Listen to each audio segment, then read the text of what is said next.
बच्चों एक्सरसाइज 1.2 का question number 7 ले रहे हैं।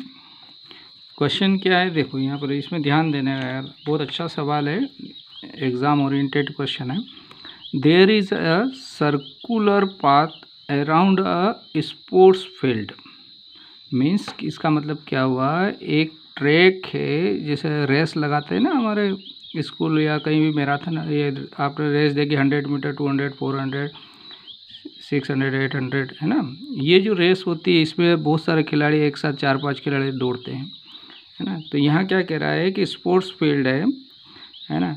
तो Sonia takes 80 minute to drive 1 round. Means मान लो यहाँ से स्टार्ट किया तो एक राउंड लेने में सोनिया को कितना टाइम लग रहा है, 18 मिनट। कितना टाइम ले रही है सोनिया, 18 मिनट का टाइम सोनिया ले रही है। और ऐसे ही वाइल रवि भी साथ में दौड़ रहा है। रवि कितना ले रहा है, Ravi take 12 minute for the same, है ना। तो दो एक साथ दौड़ रहे हैं, सोनिया और रवि दोनों एक साथ दौड़ रहे हैं। तो रवि को 12 मिनट लग रहे हैं, सोनिया का 18। तो रवि पहले पहुंच जाएगा, सोनिया बाद में पहुंचे।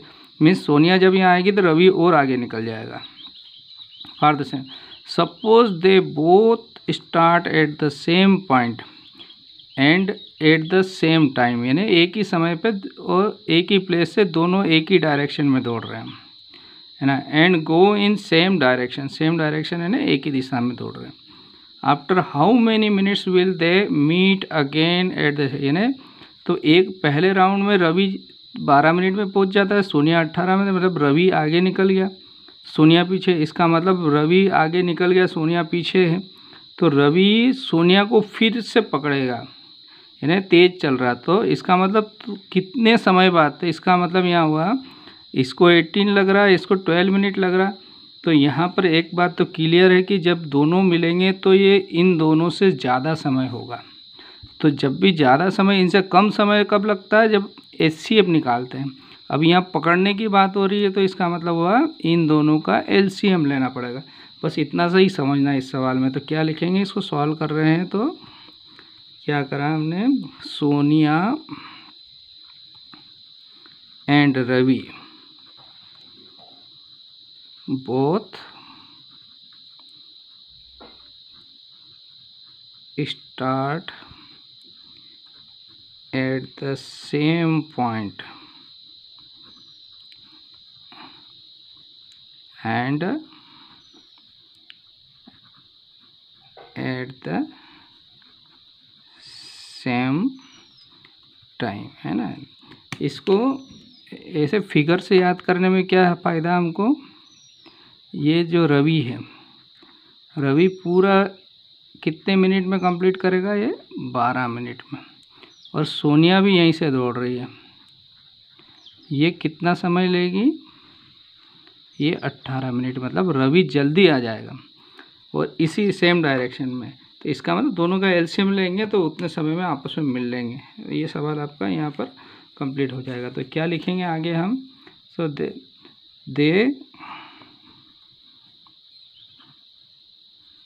they will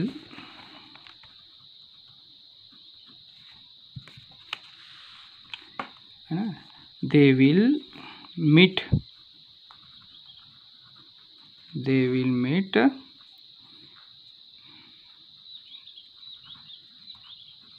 at the starting point. They will meet at the starting point, है ना, after the minute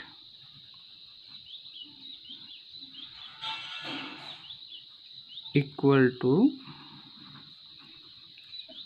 LCM of 18 and 12।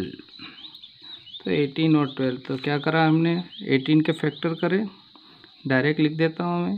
तो 18 के फैक्टर क्या क्या आ जाएंगे बच्चों,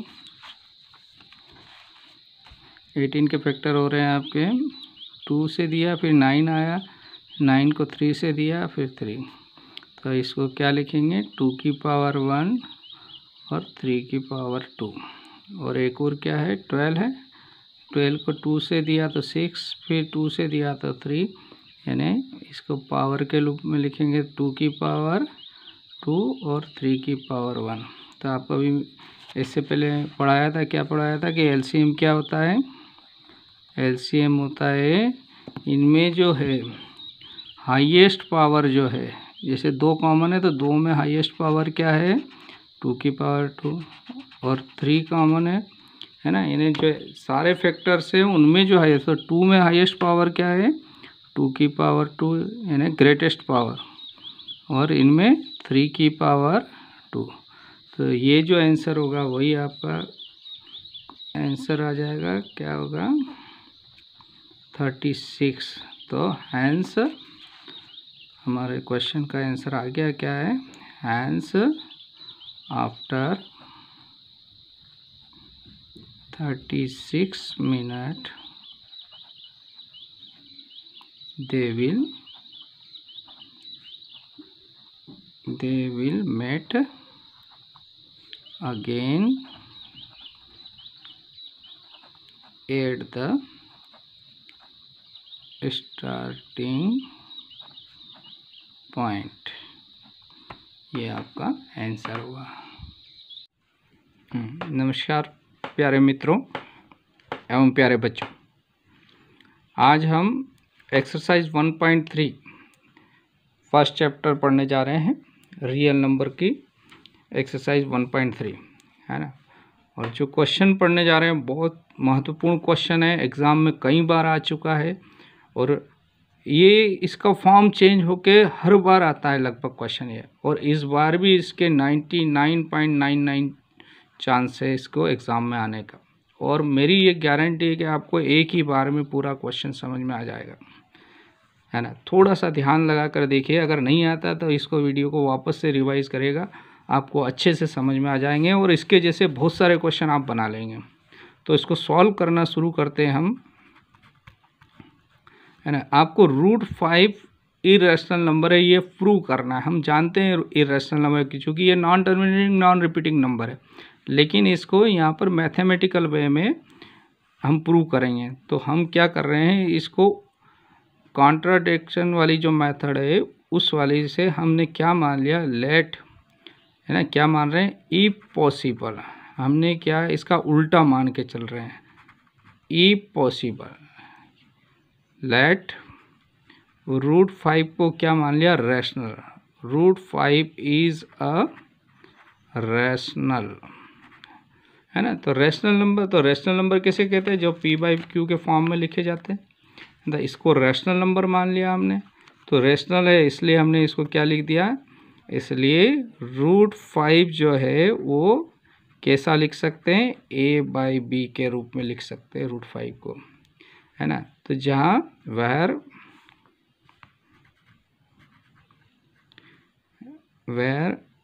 A एंड B क्या है, हैव नो कॉमन फैक्टर है,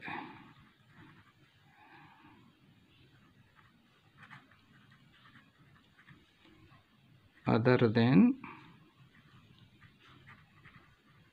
1, यानी ये रैशनल नंबर है तो इसमें सिर्फ 1 ही कॉमन है, 1 के अलावा कुछ भी कॉमन नहीं है। मीन्स इसको हम ये भी लिख सकते हैं कि ये कैसे नंबर है, A एंड B आर को प्राइम नंबर कैसे कहते हैं, जिनमें सिर्फ 1 से ही डिवाइड, जैसे 11-12 में एक ही कॉमन आएगा, है ना। कंटिन्यू 2 नंबर भी, जैसे 7 और 11 ये भी को प्राइम नंबर है। तो को प्राइम नंबर कैसे कहते हैं, ऐसे पेयर होता है को प्राइम, मतलब 2 नंबरों का जोड़ा जिसमें एक कॉमन हो उसको को प्राइम बोलते हैं। तो हमने इसको क्या मान लिया, A और B को प्राइम नंबर मान लिया।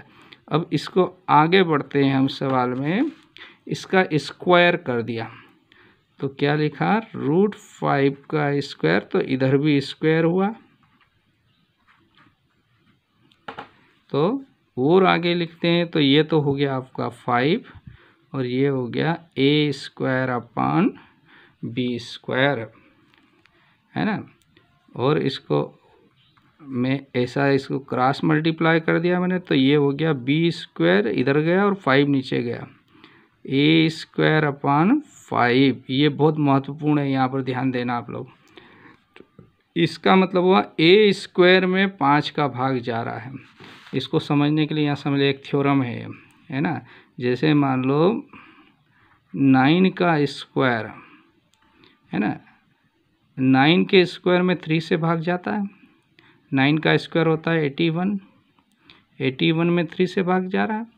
तो इसका मतलब ये कह रहा है 9 में भी 3 का भाग जाएगा, ये 3 आएगा। और समझने के लिए है ना, ये जैसे 15 का स्क्वायर है, 15 का स्क्वायर में 5 का भाग जा रहा है। 15 का यानी 225, 225 में 5 का भाग जाता है ना। तो वो कह रहा है 15 में भी 5 का भाग जाएगा 100%। ये एग्जाम्पल देके मैंने आपको समझाया है ना। तो इसी मेथड का हम यूज़ करेंगे, ये वाले, ये याद रखिएगा आप। एक थ्योरम है कि स्क्वायर में अगर किसी का पूरा भाग जा रहा है तो उस संख्या में भी पूरा भाग जाएगा। तो ए स्क्वायर में 5 का भाग जा रहा है, तो इसका मतलब हो गया यहाँ से hence A is also divisible by 5। ये नंबर 1 हो गया हमारा, समझ में आ रहा। यानी ए स्क्वायर में 5 से भाग जा रहा है, तो बी स्क्वायर यानी कोई संख्या मिल रही है, जैसे यहाँ पे 3 मिल रही है, ऐसे इसको भाग देंगे तो कुछ मिलेगा। तो यहाँ पर भी ए में भी भाग देंगे तो कुछ संख्या आएगी, जैसे यहाँ 3 आई है। तो इसका मतलब क्या हो गया, आगे हमने क्या लिख दिया, सो इसका मतलब हो गया ए में भी 5 का भाग जाएगा। तो भाग जाएगा तो जैसे यहाँ 9 में 3 का भाग दिया 3, इधर 15 में 5 का दिया तो ये 3, तो ऐसे भी इसमें 5 का भाग दिया तो कोई संख्या m मिलेगी। हमने मान लिया m कोई संख्या है, तो इसका मतलब हो गया a = 5m। 5 को इधर भेज दिया। बस ये सवाल आपका कंप्लीट होने वाला है। तो ये जो मान है पुट इन 1, यानी यहाँ पर मान रख दिया। तो यहाँ पे रखा तो क्या हो गया बच्चों, बी स्क्वायर बराबर इस a की जगह लिखा 5m अपॉन 5। तो यहाँ से आ गया बी स्क्वायर बराबर 25m स्क्वायर बाय 5 है ना। तो ये हो गया बी स्क्वायर बराबर 5m स्क्वायर, और इस 5 को अब मैंने यहाँ क्रॉस मल्टीप्लाई करके ऐसा लिख दिया, बी स्क्वायर बटे 5 बराबर m स्क्वायर। अब इसको ध्यान देना बहुत महत्वपूर्ण है ना इस चीज़ का। तो यहाँ पर क्या हो गया, इसका मतलब कि बी स्क्वायर में 5, किसी स्क्वायर में 5 से डिवाइड हो रहा है, तो ये बी भी 5 से डिवाइड होगा। तो हैंस क्या लिखेंगे, hence B is also divisible by 5। इसको नंबर 2। यहाँ पर क्या आया था बच्चों कि यहाँ पर ए डिविजिबल है 5 से। यहाँ पर हमने क्या प्रूव कर दिया था, ए इज डिविजिबल बाय, क्योंकि ए स्क्वायर में 5 से भाग जा रहा है। और यहाँ पर क्या आ गया, बी स्क्वायर में 5 से भाग जा रहा है, तो बी में भी जाएगा। तो B is also divisible by. ये 2 ही महत्वपूर्ण चीज़ें हैं। तो यहाँ से हमको क्या मिल गया है, ए भी डिविजिबल बाय 5, बी भी डिविजिबल बाय। और यहाँ पर हम क्या लिख रहे थे कि ए एंड बी क्या है, को प्राइम नंबर है। को प्राइम किसे कहते हैं, जिसमें एक के अलावा कुछ भी कॉमन नहीं हो, कॉमन फैक्टर 1 हो जिसका, जबकि यहाँ पर कॉमन फैक्टर हम क्या ले आए हैं 5। तो बस अब ये हो गया सवाल हमारा। क्या लिखेंगे हम कि इसलिए फ्रॉम 1 and 2 है ना, 5 डिवाइड्स ए एंड बी, दोनों को 5 डिवाइड करा, मीन्स 5 इज कॉमन। 5 क्या हो गया बच्चों, 5 is common factor 5 is common factor of A and B, है ना। लेकिन हमने क्या माना था बच्चों वहाँ पर, बट दिस, ये जो आया है, दिस कॉन्ट्राडिक्ट, ये हमारा विरोधाभास है यहाँ पर, किससे, जो हमने माना था, ऑफ आवर एजम्पशन, जो हमने माना था। हमने क्या माना था कि ये को प्राइम है, यानी कुछ भी कॉमन नहीं, जबकि यहाँ पर 5 कॉमन आ रहा है ना। तो ये क्या है, this means that our assumption या सपोजिशन जो है वो क्या है, गलत है, इज रॉन्ग, हैंस